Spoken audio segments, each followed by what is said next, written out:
करना है, ठीक है। तो ये चूंकि विज्ञप्ति किसमें निकलने वाली है, एक न्यूज़पेपर में निकलने वाली, बॉक्स में नहीं निकलने वाली है, काय में निकलने वाली है, लिखा है ना लोकल न्यूज़पेपर में निकलने वाला है, हाँ न्यूज़पेपर में निकलने वाली, ठीक है, समझ गए। देखो ये सब आपके पास ऑलरेडी लिखा हुआ है, मैं सिर्फ डिस्कस करके आपका जी हल्का कर रहा हूं, ताकि आपको परसों एकदम ऐसा याद है कि ऐसा कुछ सुना सुना लग रहा है, ऐसा कुछ जब एग्जाम होता है ना तो एग्जाम में टीचर ही याद आता है एग्जैक्टली वैसा ही, और उसकी पिक्चर चल रही होती है, वैसे बता रहा था इधर है, ठीक है दिखा गया, होता ही नहीं होता, तो इसलिए बस हम डिस्कस कर रहे हैं, ठीक है। चलिए आगे बढ़ते हैं, नेक्स्ट क्वेश्चन देखिए, right a formal invitation letter to the students of your school to attend the career counseling program to be held in your school on IIT, JEE and NEET। अब ये क्वेश्चन एकदम नया है, अभी तक की history में एकदम नया क्वेश्चन है ये। पता है क्यों मैं बोल रहा हूँ, क्योंकि ना तो ये लेटर है पूरी तरीके से, और ना ही ये नोटिस है पूरी तरीके से, और ना ही इन्विटेशन जैसा भाव है। देखो आप क्या कह रहे हैं, राइट अ फॉर्मल इन्विटेशन, देखो क्या शब्द घुमाए, और इन्विटेशन के आगे क्या लिख दिया, लेटर। समझ में आ रही बात, हमने लेटर पढ़े हुए हैं, कितने प्रकार के होते हैं लेटर, कौन कौन से, फॉर्मल एंड इनफॉर्मल। क्या मैंने एक दिन स्ट्रक्चर डिस्कस किया था आप सभी के साथ, आपको याद है, नहीं किया डिस्कस, चलो एक बार फटाफट एक बार अपन फॉर्मल और इनफॉर्मल के बीच में अंतर समझ लेते हैं, और लिखते टाइम हमें क्या चीजों का याद रखना चाहिए वो देखते हैं। तो देखिए लेटर दो प्रकार के होते हैं, एक होता है फॉर्मल और एक होता है इनफॉर्मल।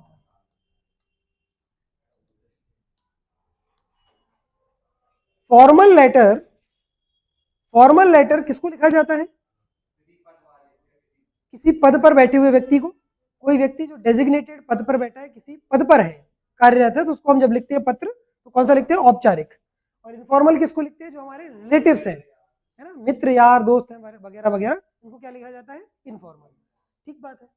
एक और कंफ्यूजन बच्चों को होती है कि सर जो एप्लीकेशन होती है वो क्या होती है, एप्लीकेशन जो हम प्रिंसिपल को लिखते हैं वो क्या होती है, वो फॉर्मल लेटर का ही टाइप है, प्रकार है। एप्लीकेशन जो है वो फॉर्मल लेटर का क्या है, एक प्रकार है, टाइप है, बस और कुछ भी नहीं।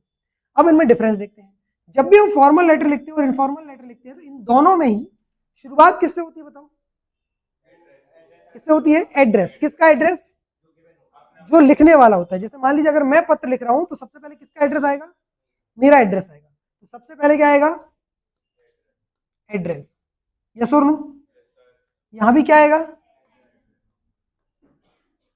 किसका, मेरा, राइटर का, यानी कि मैं लिख सकता हूं सेंडर का, किसका,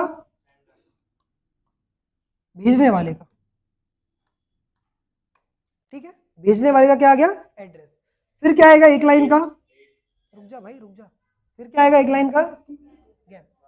ये मैं इसलिए बता रहा हूं गैप, क्योंकि बच्चों ने वो जो बुक आपके हाथ में है उसमें देख देख के गैप देना छोड़ ही दिया है, क्योंकि उसमें कहीं भी गैप, पता है उसमें गैप क्यों नहीं है, क्योंकि उस बुक को उन्हें छापना है और छापने के लिए उन्हें कम से कम पेज लगने चाहिए, इसलिए उन्होंने कहीं भी गैप नहीं दिया है।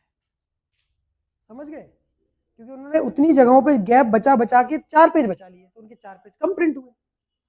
उन्हें तुमसे कोई लेना देना नहीं है, ना तुम्हारे मार्क्स से, समझ रहे हैं आप।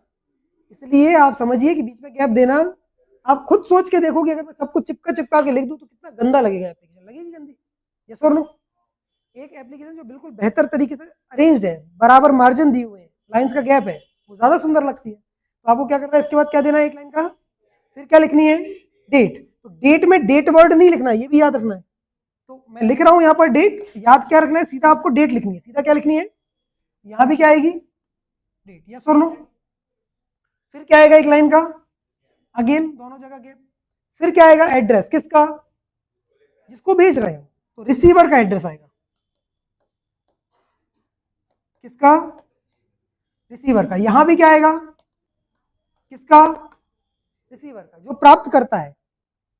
फॉर एग्जाम्पल मान लीजिए एक एग्जाम्पल बताता हूं, आप लोग जब एप्लीकेशन लिखते हैं प्रिंसिपल को तो क्या लिखते हो, आपका एड्रेस तो नहीं लिखते आप लोग, डेट लिखते हो और लिखते हो टू द प्रिंसिपल, लिखते हो ना। तो टू द प्रिंसिपल दरअसल क्या है, प्रिंसिपल का एड्रेस ही तो है, और क्या है, लिखा ना टू द प्रिंसिपल, उसका स्कूल का नाम, यानी कि उस स्कूल में किसको भेजना है ये पत्र, प्रिंसिपल को मिलना चाहिए, इसलिए आप उसका एड्रेस लिखते हो।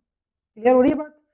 जैसे मान लीजिए एक और क्वेश्चन आता है आपकी 12th क्लास में कि आपने एक कैमरा खरीदा किसी दुकान से और वो कैमरा क्या हो गया, खराब हो गया, लेकिन अभी भी वो क्या है, गारंटी या वारंटी में है। तो आप क्या क्लेम करना चाहते हो, उसकी गारंटी या वारंटी क्लेम करना चाहते हो, तो आप क्या लिखते हो सबसे पहले, ऊपर किसका, खुद का। अपन करेंगे डिस्कस, वो भी आएगा क्वेश्चन। तो आप सबसे पहले क्या लिखते हो अपना, फिर क्या लिखते हो, एक लाइन का गैप, फिर क्या लिखते हो, डेट, फिर एक लाइन का गैप, फिर क्या लिखते हो, टू द मैनेजर, यस और नो, ये लिखते हो टू द। अब देखो ऊपर आपका एड्रेस आ गया भेजने वाले का, फिर क्या आ गई, फिर क्या आ गया, एड्रेस किसका, जो प्राप्त करता है, मैनेजर है। तो ये हमें याद रखना है कि एड्रेस, डेट, एड्रेस। अब कुछ बच्चों को ये कंफ्यूजन हो सकती है। अच्छा एक और बात डिस्कस कर ले फिर बात करेंगे। फिर यहाँ फॉर्मल लेटर में इंपॉर्टेंट लाइन आती है क्या, एक लाइन का गैप, फिर आता है सब्जेक्ट। क्या इनफॉर्मल लेटर में सब्जेक्ट आता है, नहीं। अनौपचारिक पत्र में किसी प्रकार का विषय नहीं आता है, यहाँ पर सब्जेक्ट नहीं आता है। माता पिता दोस्त भाई यार को लिखते टाइम हमें यहाँ पर सब्जेक्ट नहीं लिखना होता है। फिर हम क्या लिखेंगे यहाँ पर, एक लाइन का गैप और लिखते हैं सैल्यूटेशन। क्या लिखते हैं, अभी सैल्यूटेशन क्या है, रिस्पेक्टेड सर, है ना, रिस्पेक्टेड मैम, ये सब क्या है सैल्यूटेशन।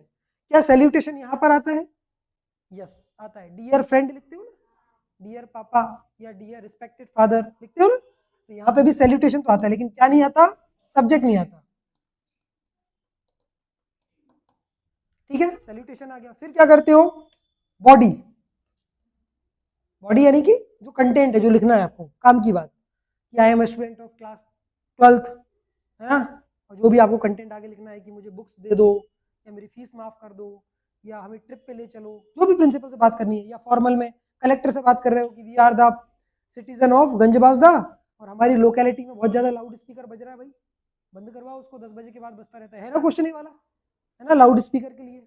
या हॉस्पिटल में माल फंक्शनिंग हो रही है, ये भी क्वेश्चन पढ़ा है आपने, malfunctioning of civil hospital of your locality, है ना। या फिर कोई और जानकारी, मान लीजिए आप किसको लिख रहे हो, किसी एडिटर को लिख रहे हो, और एडिटर को क्या जानकारी दे रहे हो कि हमारे एरिया में बहुत ज़्यादा न्यूसेंस हो रहा है, बहुत ज़्यादा क्राइम बढ़ता चला जा रहा है, उसको कंट्रोल करने के लिए आप थोड़ा सा न्यूज़पेपर में लिखिए ताकि उसको कंट्रोल किया जा सके, यस और नो।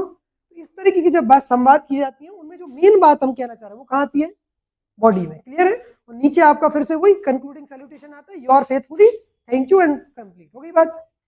यहाँ पर भी वही बॉडी आती है और नीचे आप लिखते हो कि give my respect to the uncle and aunty and give love to the younger brother, खत्म। और नीचे आप अपना नाम लिखते हो, योर फ्रेंड या योर सन या योर डॉटर, जो भी आप लिखना चाह रहे हो।